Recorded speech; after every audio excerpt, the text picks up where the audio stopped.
Bonjour. Judge Motok. Hello again. Counsel, you can continue because we were interrupted by the pause. Over to you, legal representative for victim, please. Thank you, Your Honors. I was in the process of explaining the spread of impunity in the Philippines, and I will resume, Your Honor. The plague of impunity has spread not only among Filipinos in the Philippines, but even among expatriate Filipinos in faraway lands like here in The Hague. When we reported to the victims that we, their external legal representatives, feel like fugitives who avoid our own countrymen here in The Hague because chances are they are Duterte clones, they express their utmost concern that if we, their lawyers, feel threatened by mini Dutertes in a foreign country, we should imagine the far more intense fear they live with every day in their communities teeming with mini Dutertes. The victims also wish to convey that if the judges of this honorable chamber can be subjected to online harassment by Duterte clones, we should imagine the level of vulnerability the victims are exposed to in their poor villages. Your Honors, there is only one solution to stop the impunity propagated by Mr. Duterte from continuing to bring harm and suffering to the victims. And that is for this honorable chamber to confirm the charges so that witnesses can testify and evidence can be presented on the horrible crimes committed by Mr. Duterte. The testimonies and evidence presented will inoculate these mini Dutertes from the virus of impunity that has infected them. When they will see and hear the utter cruelty, the sheer brutality, in other words, the brazen inhumanity of the crimes committed by Mr. Duterte, and the humanity of those whose lives were violently taken, it will rekindle the embers of humanity that still remain in their hearts. Many of these mini Dutertes or Duterte clones are actually victims of massive doses of fake news widely circulated online. They need to be vaccinated with the truth, and the truth vaccine can only come from the testimonies of victims and evidence presented in a trial before this court. Truth is the antidote to the virus of impunity, Your Honors. The victims dread a future where charges are not confirmed in this case. It will mean that the virus of impunity will continue to spread and infect many more. Victims fear that Duterte clones will become an even bigger group that can elect another apostle of impunity as the Philippines' next leader. If that happens, an even more serious condition of impunity can take place in the Philippines, possibly worse than the orgy of violence that happened from 2011 to 2019, and this time there will be no ICC to run to for assistance and help.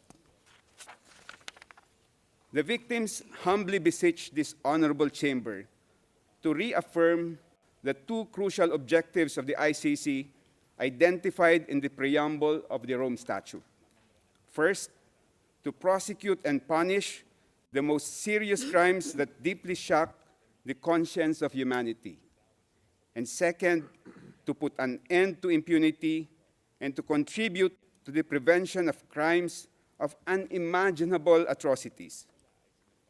If this chamber confirms the charges, this court will achieve its first objective of prosecuting and, if convicted, punishing Mr. Duterte for the unspeakable crimes he is charged with. But achieving the first objective will not automatically make this court attain its second objective.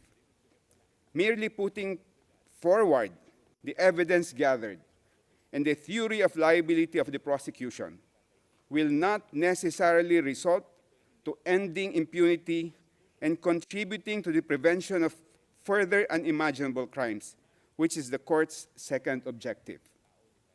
This court should allow victims to testify, and the record of the proceedings must reflect the harrowing experiences of those impacted by the crimes. They are the humanity referred to by Article 7's framework of crimes against humanity. It is the view of the victims that this court must allow them to narrate the gravity, the cruelty, and the brutality. In other words, the utter inhumanity of the crimes masterminded by Mr. Duterte, so that the people who adore and idolize him, the people who have become disciples of impunity, will see for themselves the inhumanity of the suspect. For this to happen, the charges should all be confirmed. The virus of impunity that has spread all over the Philippines is very grave and serious, Your Honors. Imagine a leader like Mr. Duterte, who proudly and publicly proclaimed his aspirations of following the footsteps of Adolf Hitler when he said, quote, "Hitler massacred 3 million Jews. Now there are 3 million drug addicts. I'd be happy to slaughter them," unquote. And yet, he is worshipped by a huge number of Filipinos. In so many countries, you will need to hide your adoration of Hitler. Mr. Duterte flaunted it, and his fanatics are unaffected by it. Mr. Duterte has pronounced so many other horrible declarations meant to promote and encourage impunity, as it will be detailed tomorrow by my colleagues. And yet, he is idolized by a multitude of Filipinos. The defense will claim that he was merely bombastic and acerbic when he made these statements. But if he were merely being pompous and flippant, the people who were killed should be alive and laughing today at his supposed pranks and stunts. Mr. Duterte did not only order the mass killing of people suspected of being drug personalities, Your Honors. He smeared them with accusations of being rapists, murderers, and dangerous criminals. Mr. Duterte imposed an inflexible condemnation that if you are a drug personality, you are automatically a dangerous criminal who has engaged in unimaginable atrocities. The families of those killed did not only suffer the loss of a loved one, their families were even disgraced with being associated with a rapist, murderer, or dangerous criminal. Even after their loved ones were murdered, many families were subjected to deplorable injustices. Instead of gunshot wounds as cause of death in their death certificates, families were shocked to see pneumonia, heart attack, stroke, sepsis, and other false causes of death that were instead written down. Other families were charged substantial amounts, sums the impoverished families could not afford, just to retrieve the bodies of their loved ones from the funeral parlor who were suspected by the families of being in cahoots with the police officers. Some family members were even arrested and imprisoned by police officers on false charges and for the purpose of preventing them from complaining. In one particular incident, Your Honors, a young man and his common-law wife were sleeping in their shanty when men in civilian clothes knocked down the door to their house. The men dragged the wife out of the room. The husband was already surrendering, and he even started to strip naked to show he had no drugs or firearm on his body. He said in the Filipino language, "Sir, malinis po ako, maghuhubad ako, sir." Translation in English, "Sir, I am clean. I will strip naked, sir." Still without mercy, the men shot and killed him. After killing the husband, they arrested the wife and accused her with falsified and non-bailable charges. When the deceased mother and cousin went to the police station to find out what happened to the young man, because they were not in the scene of the crime when it happened, the two were also summarily arrested and charged with fabricated crimes. If the Honorable Chamber confirms the charges in this case, the witnesses and evidence will show that those who were smeared by Mr. Duterte before they were killed, they were inside their houses, sleeping peacefully with their families, eating meals with their loved ones, playing with their children, or hugging their wives. Others were merely walking along the street, having snacks at the roadside eatery, or plying the road, earning a poor man's living. They were all doing ordinary, peaceful, and plain human activities. Confirming the charges will restore the dignity of those who were killed and the honor of their families. The prejudice suffered by the families of those killed did not begin and end with the killings of their loved ones. Each killing set off a chain reaction that is continuously churning out a daily crucible of harm, damage, and loss. By masterminding the mass murder of mere suspects, Mr. Duterte has brought irreparable and endless harm to the families. An overwhelming majority of those killed were the sole breadwinners of poor families. These families were dependent on each day's wage for their daily sustenance. They were hand-to-mouth families. With the death of their breadwinners, the widowed spouses, a majority of whom are women, have had to take on the roles of two parents. On top of taking care of their children and maintaining the household, the widowed spouses now have the additional burden of being breadwinners for their families. Families have been driven to even far more serious destitution, Your Honors. The damage to the children is immeasurable. Their development and upbringing have been permanently compromised. They have been walking through life with one missing parental limb. Losing a parent under very dire economic conditions and under the most violent circumstances results in wounds that will never heal and that will absolutely render them handicapped for life. And then there's the indescribable anguish of parents who lost a child. No parent is supposed to outlive a child. Parents suffer a lifetime of grief when a child dies ahead of them. And the lifetime grief is unimaginably worse when a child dies under the most inhuman circumstances. The crimes masterminded by Mr. Duterte did not only affect individuals but whole communities. Across the Philippines, numerous urban communities of the most impoverished villages were scarred by the violence and abuses wrought by a lawless anti-drug campaign that further worsened the misery and trauma of residents in marginalized communities.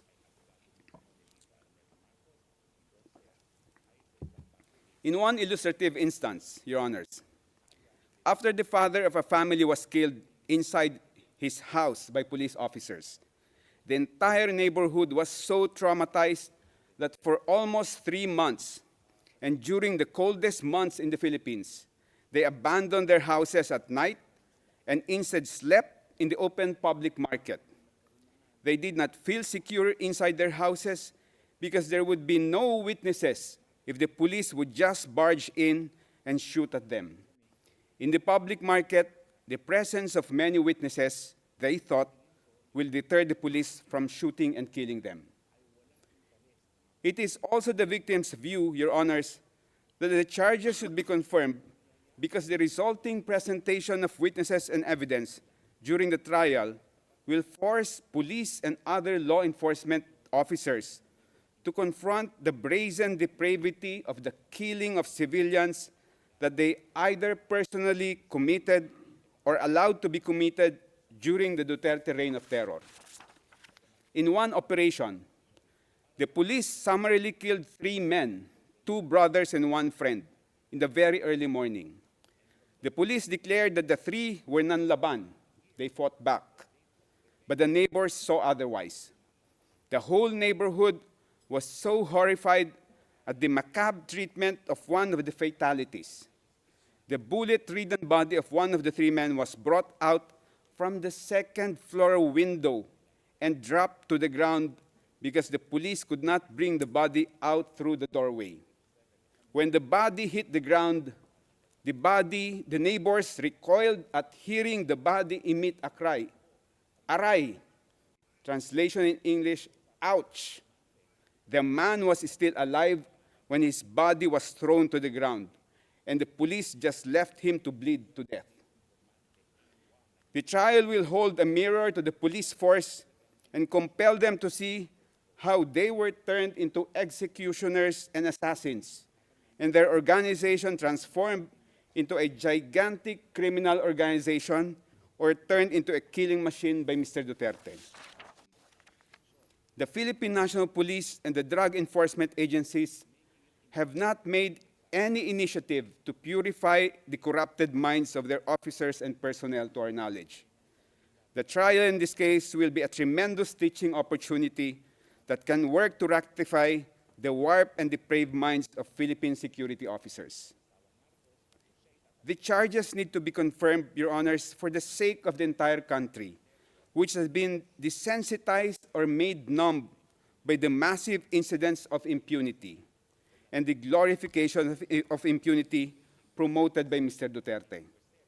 The whole Philippines needs to know the real story during those bloody years. There has been no opportunity for the entire country to really find out the whole truth of what happened. It has been hush-hush, tidbits of sporadic news, and always drowned out by trolls who mass produce and broadcast false, fake, and fabricated news. The victims also attach a very important historical significance to this case. If the chamber confirms the charges, the trial proceedings will produce a historical record of the most bloody period of post-war Philippine history, a duty that the Philippine justice system has refused to perform. The historical account on the mass murder of so many Filipinos during the Duterte regime needs to be accessible to our future generations, just like the Nuremberg trials and the Tokyo trials, so that they will learn from it and not repeat the same mistake of selecting and glorifying leaders who preach and practice impunity. The prosecution has presented 78 instances of murder and attempted murder, clarifying that these incidents are only representatives of the extent of the crimes committed against thousands of civilians, Your Honors. The victims beseech the Honorable Chamber to remember that Mr. Duterte's bloody rule, both in Davao City and nationwide, resulted in as many as 30,000 victims of killings, more than 300,000 victims of arbitrary imprisonment, and unaccounted numbers of victims of torture, sexual assault, and other forms of crimes against humanity. For many families in the Philippines, the charges brought for confirmation in these proceedings represent only a fraction of the reality the victims have endured. The victims beseech the Honorable Chamber to remember the hundreds of thousands of victims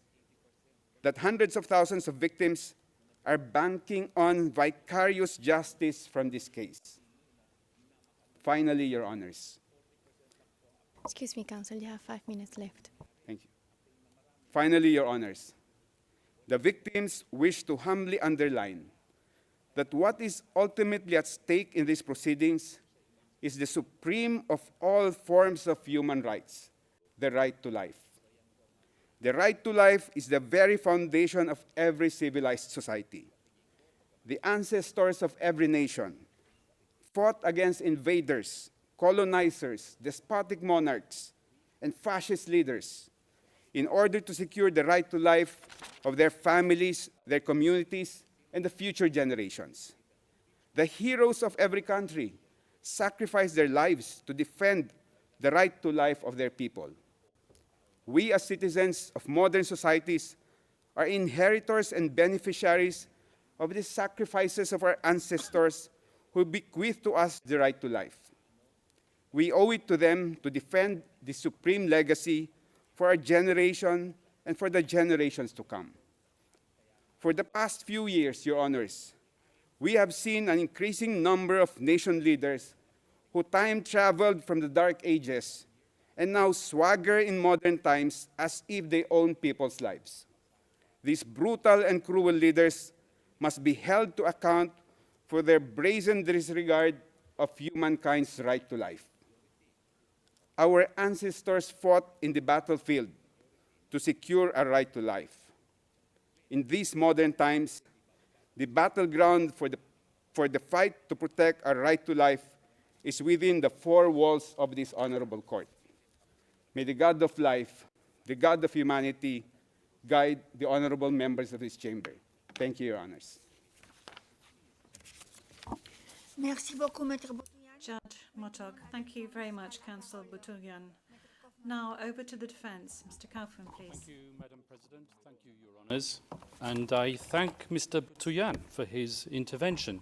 But I feel that I ought to remind him that this is a court of law which decides matters on the basis of evidence, not on the basis of political demagoguery, and not on the basis of a desire to effect regime change despite the democratic will. And certainly not on the basis of statements made by Ombudsman Jesus Crispin Remula, who professed that domestic justice will be denied, according to Mr. Boutouyan, because of the lack of forensic reports and police reports. Now, I don't know which case Mr. Boutouyan's metaphorical ship sailed into, but he clearly hasn't read the evidence. Whilst he was speaking, we examined the evidence, and out of that evidence, we found at least 35 reports substantiating 49 of the incidents which are mentioned in a document containing the charges. Your Honours, Rodrigo Duterte was and will always remain a unique phenomenon. His style of statesmanship was novel and unpalatable to many. His expletives and hyperbole grated, while his honesty and wild popularity irritated. He spoke openly, from the heart, sincerely and truthfully. And what a contrast between him and his successor in the Malacanang. For President Rudy, his word was his word, and the people knew it. For President Bong Bong, his word is for the wind, and the people will not forget it. Let me remind everyone of the letter which President Ferdinand Marcos Jr. signed, it's on the screen, and in which he gave a cast-iron undertaking that his government, and I quote, will not assist the ICC in any way, shape or form. Well, as we know, he failed to keep that promise. Rodrigo Duterte was unconstitutionally hijacked and unceremoniously hauled off to The Hague. And when called upon to defend his master's actions and the said letter at a Senate committee hearing, the then Secretary for Justice, once again Mr. Jesus Crispin Remula, persisted with the same dishonest theme. And I quote his words, "We did not assist the ICC. We continue with the very tenor of the letter that we did not assist the ICC and we did not have any contact with them."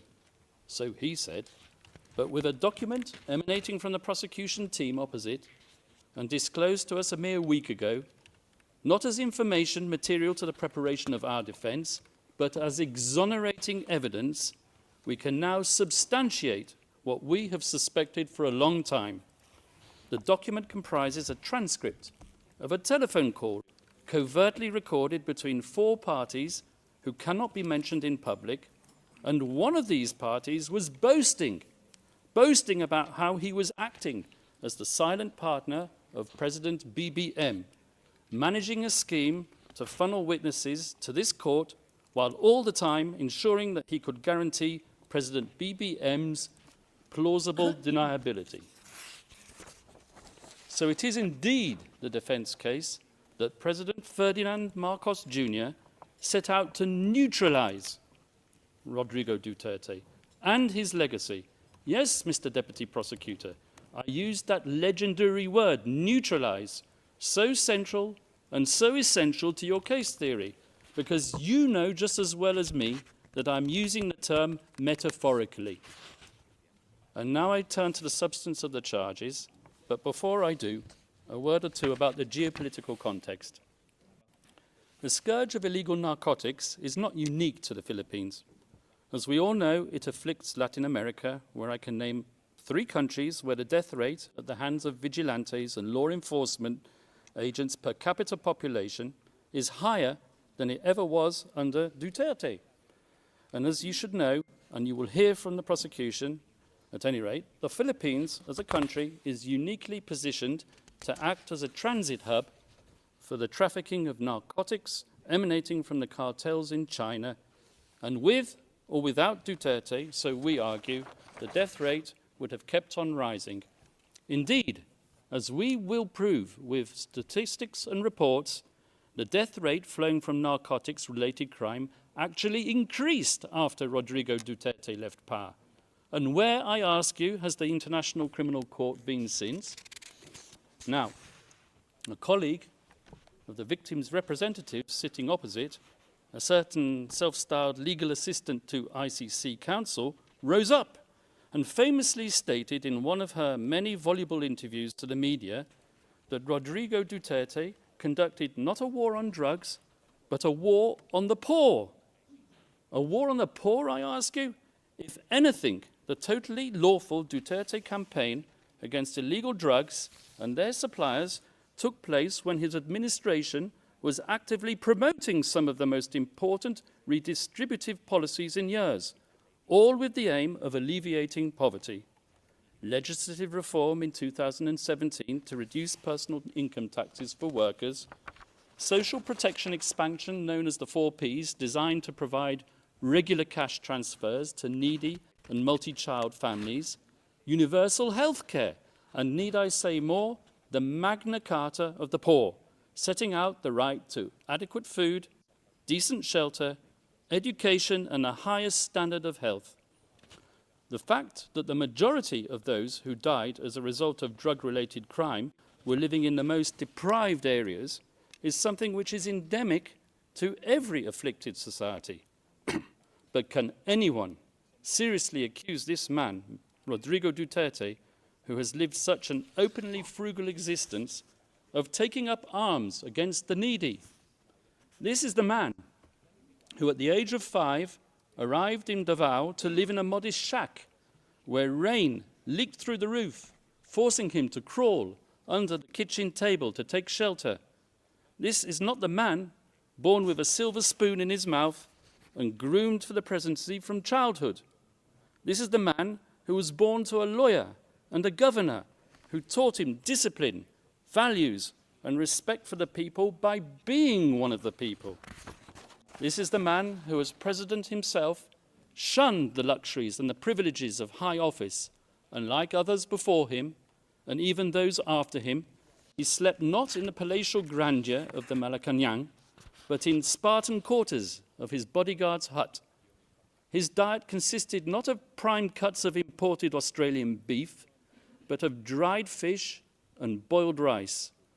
A man of simple indulgences, his pleasures were to be found not on the cocktail party circuit of Forbes Park, but on coastal roads where he roamed and cruised on his motorcycle, not looking for people to kill, Mr. Prosecutor, but almost killing himself because of his love for speed. This is the man who paid and paved his way through law school, passing his bar exam in 1972, more or less on the same day as Marcos Sr.'s tanks were grinding and rolling their way through the streets after the declaration of martial law. And it was on that significant day that Rodrigo Duterte was exposed to the tyranny of oppression and the abuse of power by the elite. And he took a decision. On that day, he chose to devote himself to a life of selfless public service. As a professor at the local police academy and as a public prosecutor in Davao, Rodrigo Duterte developed a lifelong passion, some would say an enduring obsession, for law and order, something for which he unapologetically enforced throughout his time as mayor of Davao City. Not, as the prosecution say, through sowing murder and mayhem, but through winning the love, respect, and admiration of his fellow citizens, the very same citizens who continued to re-elect him time after time, term after term, on no less than 7 occasions over more than 2 decades.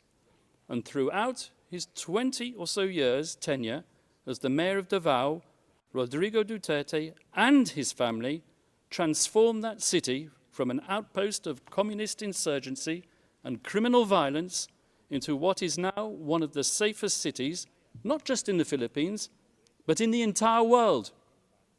This was indeed the so-called Davao model, which the prosecution wants to persuade you was code for unbridled criminal violence. And this was the type of leader that the Filipino nation wanted in 2016. So, Rodrigo Duterte was elected into power, not in spite of, but specifically because of his firm and uncompromising commitment to upholding law and order. And after his election as president, Rodrigo Duterte remained a man of the people, without seeking to patronize the people. Gung-ho in his ways and with a belligerent tone, he spoke the tough tongue of the street, not the dissembling discourse of international diplomacy. He said what the people wanted to hear, but he said it in a way that offended sensibilities of world leaders unaccustomed to hearing it, one in particular, and that was what set him on the slippery slope to a prison cell in The Hague. And let me tell you how it works. It starts with the media, controlled by the powerful and the politically influential. With a sensational headline and a twisted editorial slant, the moguls sell their papers while promoting the partisan agenda of their backers in power. They highlight the salacious content while ignoring the true context, because that is what captivates the reader. And so it was with Rodrigo Duterte, whose speeches were fertile fodder for his enemies and detractors. A man whose hyperbole, bluster and rhetoric, once published, became a natural target for privately funded NGOs and human rights activists, a loose collective more commonly known as civil society. These people descended upon the Philippines to advance an agenda even more lacking in objectivity than that of the media, and heavily funded by tycoons with even grander designs, they print their glossy reports, replete with iconic photographic images of grieving families and dead bodies in rain-swept, nighttime crime scenes, all dramatically illuminated with the fluorescent glow of neon. Images carefully crafted to shock the conscience and to sway the emotions, and, I may say, to be used by the prosecutor when they don't even relate to the charges. And they gave their slick reports bold titles lifted straight out of a James Bond movie, such as License to Kill, One Shot to the Head, You Can Die Anytime, or simply, They Just Kill. The photographers are feted and their shots exhibited as art all over the world, and the brave journalists who act as their sources win awards and Nobel Prizes. And slowly but surely, their narrative becomes the sacred, unchallengeable, and unshakable truth. And so the pressure builds up, and the academics who haunt the corridors of the progressive left law faculties far away in the United States tweet their research and publish their articles pontificating about crimes against humanity, systematic attacks against the civilian population, and they point their finger at one man alone, and bandy about slogans such as accountability and the prevention of impunity. They give their gratuitous advice on what should be done, sometimes academics who formerly worked alongside the prosecutor of the International Criminal Court. Communications and complaints are filed, and the rest, as they say, is history. In any event, we're not gathered here today to judge a man on the basis of his coarse attitude or his vulgar language. This court has convened a confirmation hearing to verify whether substantial grounds exist to believe that Rodrigo Duterte, the people's president, together with various so-called co-perpetrators, over the years of his governance, devised a criminal policy of wholesale and wanton murder. And since we are in a court of law, it is worth stressing, although I should not have to, cases are decided on the basis of evidence, not supposition, not rumour, not spicy gossip, and certainly not on the basis of political rhetoric and bluster. Because at the end of the day, were it not for those belligerent and controversial speeches, there would have been no impetus to bring the People's President to The Hague. And when the prosecution's evidence is examined, I would ask you to keep an open mind and to question not just whether that evidence has been selectively presented, but whether there exists evidence which the prosecution has failed to produce. And I say this with justifiable cause, particularly with respect to the Duterte rhetoric, as we will prove during the substantive part of our submissions.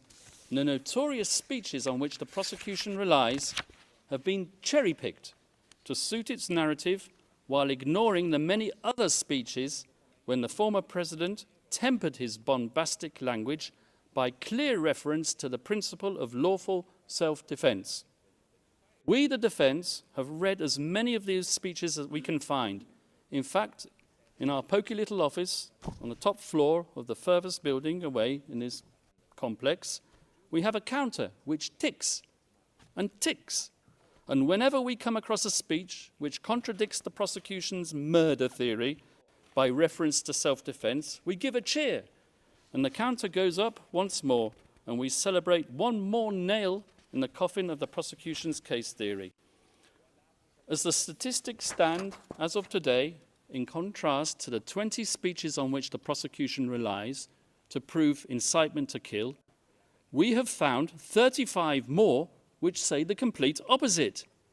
Let me give you 2 examples from the very speeches that the deputy prosecutor himself cited today. Let's refer first of all to the famous Pietà speech, which the deputy prosecutor referred to.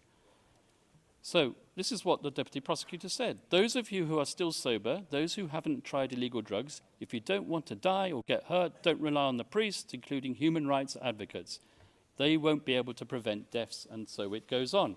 But if we look further on in the very same speech, something which maybe the deputy prosecutor didn't do, this is what he had to say. To our police officers and other officials, do your job, and you will have the unwavering support of the office of the President. I will be with you all the way. Abuse your authority, and there will be hell to pay, for you will have become worse than criminality itself. Well, there you are. You have it straight in your face. PECSO, exonerating evidence within what is claimed to be the prosecution incriminating evidence. I won't take up my time by showing you the second speech, but there is one. If I have time at the end, I will show it to you. So if you add to that another 10 speeches out of the 20 speeches on which the prosecution rely in its document containing the charges, after all, we are in a court of law and we rely on evidence. And what is the evidence that's produced of these speeches? 20 of them. 10 of them, I submit, and we will show this in the substantive part of our submissions, contain exonerating evidence which support the defense case theory. In other words, if you add the 10, which we've identified in the prosecution's 20, to our total of 35, we come to 45 speeches versus 10, which we say support the use of force only in self-defense. That is 350% more speeches in favor of our defense and 354% more reasons not to confirm the charges. And you can bet your bottom dollar that at the end of today's proceedings, either the victim's self-styled legal assistant to ICC counsel or a prosecution intern will be tasked with scouring the web, looking for the means to prove Kaufman wrong. And I will declare it, and I'll declare it loudly and clearly, as if the prosecution didn't know it already. It's not enough to state that since the former president made those extremely inflammatory statements and deaths occurred, that he must, as a matter of course, be criminally responsible for those fatalities. At this stage of the proceedings, the prosecution needs to show substantial grounds to believe that the former president actually desired and foresaw that people would be killed as a result of his incendiary language. For the prosecution to assert that Rodrigo Duterte hoped for deaths to occur or was recklessly indifferent as to whether deaths would occur, which he was not, that's insufficient. So once more for the record, Rodrigo Duterte's language was aimed not at suspected drug pushers as the prosecution would have it, but directly at those poisoning society with their substances, and not, I stress, with lethal intent. His rhetoric was calculated to arouse fear and obedience, to instill fear in their hearts, and to inculcate a respect for the law in their minds. Nothing more, nothing less. That was his intent, and it was not criminal. And as many of these drug pushers demanded to enter prison, I remember seeing the images on the television, lining up to surrender and to enter prison. Now, I challenge my colleagues opposite to prove otherwise, because as we all know, in a criminal process, the burden of proof is on the prosecution. They brought this case and they need to prove it. Rodrigo Duterte need not convince the world of anything, and that is to his fortunate advantage given his current medical condition. He stands behind his legacy resolutely, and he maintains his innocence absolutely. Now, I turn to the general fairness and objectivity of the investigation, which, as we all know, is meant to be an impartial evidence-gathering exercise. As an ex-prosecutor myself, I'm used to investigating agencies pursuing all reasonable lines of inquiry, assimilating all testimonies, and digesting all documentation and forensic evidence, recommending who to target for prosecution, but not so with this prosecution. When we, the defense, study the course of the investigation in this case, one thing is plain as a pikestaff. The chief prosecutor of this court, Mr. Karim Khan, not only failed miserably to carry out his duties under the Rome Statute, requiring him to examine exonerating circumstances as well as incriminating, but he single-handedly contaminated it, so we alleged, by pursuing a one-track crusade with a view to a predetermined objective. Let me explain. Although the ICC officially authorized an investigation into the so-called Philippines situation in late 2021, it was deferred a few months later back to the Philippines for the official investigation to resume only in late 2023. But the real meat of the investigation into count 1, relating to the activities of that fictitious construct, the Davao Death Squad, had effectively started way before then, with the sole objective of nailing Rodrigo Duterte. Indeed, all the way back in 2018, during its so-called preliminary examination, the prosecution had an individual who will be referred to as P1, handed to them on a silver platter. This P1 had been interviewed at an earlier date by none other than Chief Prosecutor Karim Khan, in his former capacity as a private lawyer, and the self-professed legal Khan had helpfully provided her a book on which the prosecution relies as evidence, a trashy, scurrilous item of pulp fiction entitled Duterte Harry. Your Honours, the picture on the front cover of that book says it all. It really does scream objectivity, doesn't it? I say that sarcastically, of course. Fortunately for us, the defense, the appeals chamber, has now disqualified Chief Prosecutor Karim Khan from this case, a welcome development as a matter of ethical propriety, but in our opinion, too late in the day to salvage the integrity of the investigation that he had supervised, an investigation in the course of which he concealed his former role as the victim's counsel, who had deemed our client a suspected murderer as far back as 2018 and right up to the very day before this pre-trial chamber issued its arrest warrant. Your Honours, over the next few days, we hope to convince you of the wholly insufficient nature of the evidence against Rodrigo Duterte. We will show you that the paltry number of speeches on which the prosecution rely do not manifest criminal intent.